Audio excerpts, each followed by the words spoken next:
Thank you for joining our presentation over Pandemic Pandominium. We are Team Sasquatch from Oklahoma State University.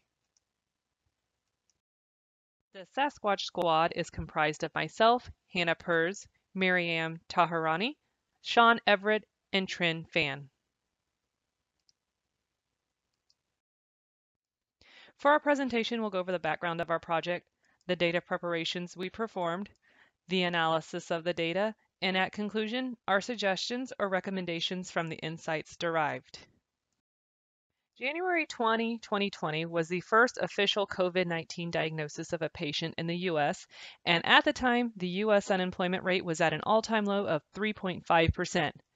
By April 20th, 2020, the number of COVID infections had exponentially increased to 800,000, and by May 1, 2020, after a historical job loss month freefall in April, the unemployment rate had climbed to 14.8%. These facts lead us to our problem statement. Losing a job is a major economic issue, and our goal is to predict who is likely to lose their job during the COVID pandemic and to analyze various factors to see if there are additional insights to be gained from them. Our primary data source is from the U.S. Census Bureau Household Pulse Survey. This data set is from the Census Bureau in collaboration with some other federal agencies. The Bureau implemented a weekly household pulse survey beginning April 23, 2020, and which continues through current. The Household Pulse Survey contains information from respondents about their pandemic experience concerning employment, food scarcity, mental health, housing, healthcare coverage, and educational disruptions, and also some demographic variables like geographic region, year born, age, and gender. Due to the size of the survey results, we narrowed our focus to metropolitan statistical regions in order to have a data set that was manageable, but yet also representative of regions that are commonly reported on by the federal agencies. The concept of the metropolitan statistical area is defined technically as a core area containing a substantial population nucleus together with adjacent communities having a high degree of economic and social integration within that core. The secondary data sets we used to supplement the Household Pulse Survey were the New York Times, which we used in conjunction with the United States Census Bureau to create a derived variable of infection rate. Then we also used data from the Bureau of Labor Statistics, which is a breakdown of job occupations to see which industries had a higher participation in the metropolitan statistical areas. And then finally, the COVID policy indices. This was sourced from the University of Oxford, and this is information about various COVID response and economic policies implemented by the government, such as public information campaigns, contact tracing, and containment policies like school closings, public gathering restrictions, etc. And I will now turn the discussion over our data collection and scope to my team member, Sean. Thank you, Hannah. A SAS programming script was created to import and prepare the data for modeling. The NY Times COVID-19 infections dataset and the Oxford COVID-19 policy dataset were imported from their respective GitHub sites using SAS proc import steps. The other datasets, including the Pulse Survey dataset, were downloaded directly from the U.S. Census Bureau and U.S. Bureau of Labor Statistics websites and imported with SAS data steps. Next, all 13 weeks of the Pulse survey were merged into a single dataset, resulting in 1,088,314 survey observations and 93 variables. Finally, our project scope is limited to Phase 1 of the Household Pulse survey, which spans from April 23, 2020 to July 21, 2020. Our selected target variable, work loss, from the Pulse survey is a yes or no question that asks survey respondents, have you or has anyone in your household experienced a loss of employment income since March 13, 2020? For modeling simplicity, the responses were translated to 1 for yes, the household has been impacted by work loss, and 0 for no, the house has not been impacted by work loss. To analyze the correlation between the COVID-19 infection rate and survey jobless rate, the New York Times COVID-19 cumulative daily infection totals were converted into non-cumulative daily infection totals using the SAS lag function, summarized by survey week and metro area, and divided by the population total for each metro area to derive a per capita infection rate variable. Additional variables for pre-pandemic per capita employment rates by industry and metro area were created using the U.S. Census Bureau population and U.S. Bureau of Labor Statistics industry employment variables. Finally, all datasets were combined using a SAS proc SQL step. Approximately 767,000 observations in the survey dataset were without a metro area value. Therefore, joining the New York Times COVID-19 infections dataset by metro area reduced our dataset to 333,000 records and 108 variables. The dataset was filtered to observations where the survey respondent answered retired or choose not to work according to the reasons for not working survey question. Applying subject matter discretion, survey variables were eliminated that were deemed irrelevant to our scope, such as where respondents got their groceries or whether respondents' homes were owned or rented.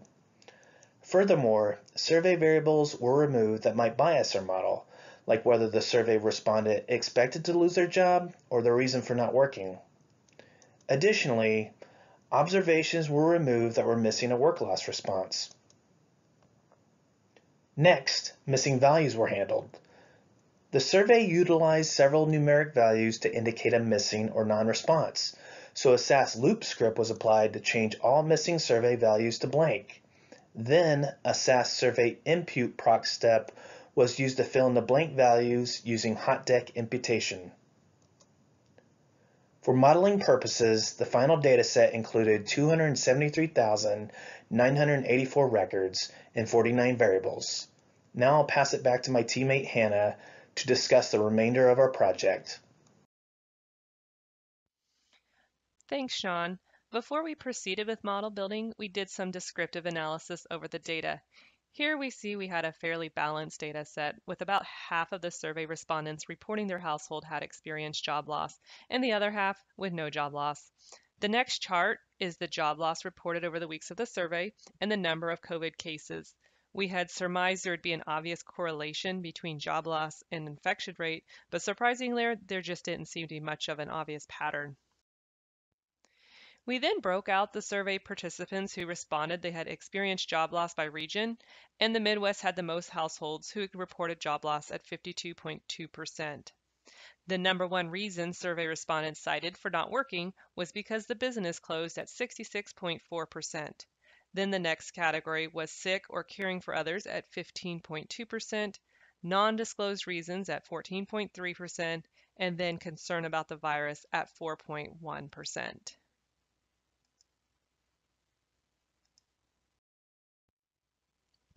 We next analyzed if there were differences in the gender reported on the full survey, which was limited to male or female, and also the age of those who experienced job loss. We do see a higher proportion of female respondents, but that also ties into a higher proportion also reporting loss of job. The age categories just show the breakdown of the respondents' ages, with the category of 36 to 45 being the highest response rates. These charts are the educational attainment and income categories.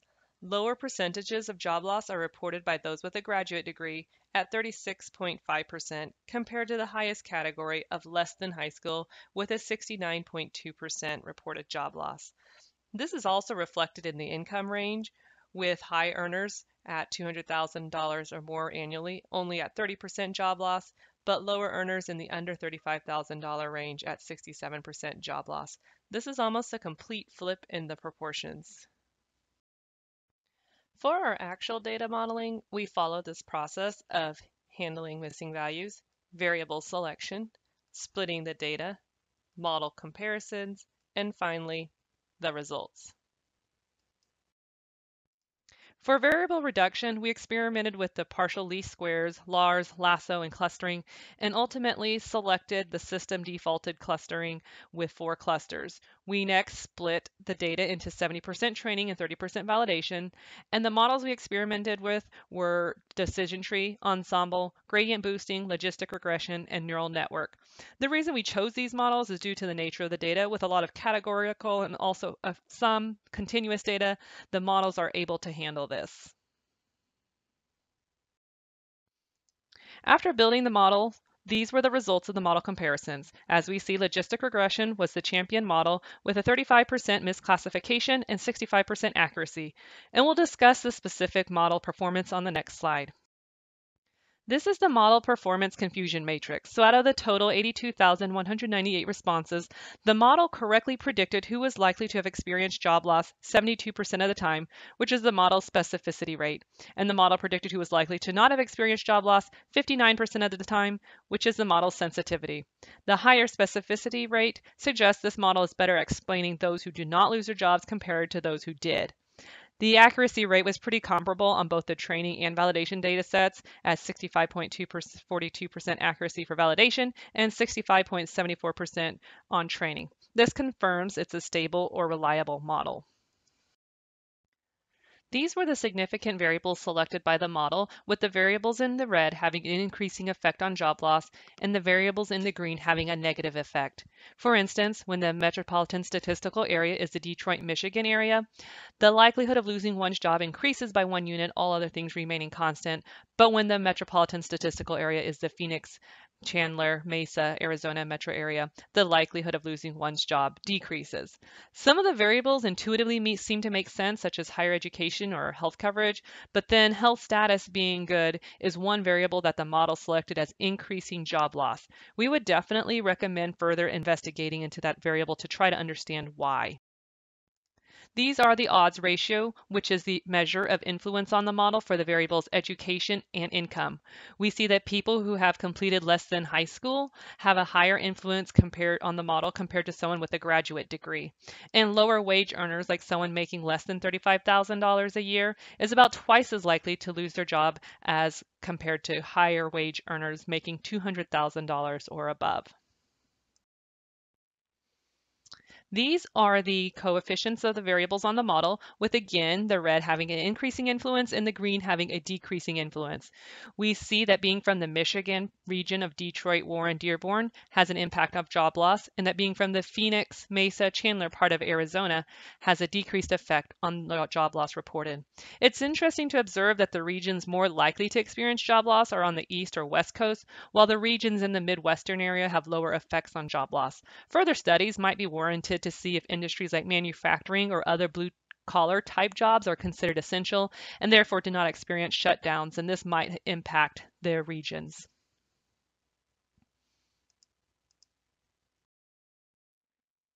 We took our analysis a step further and analyzed whether there were differences in the significant variables by region.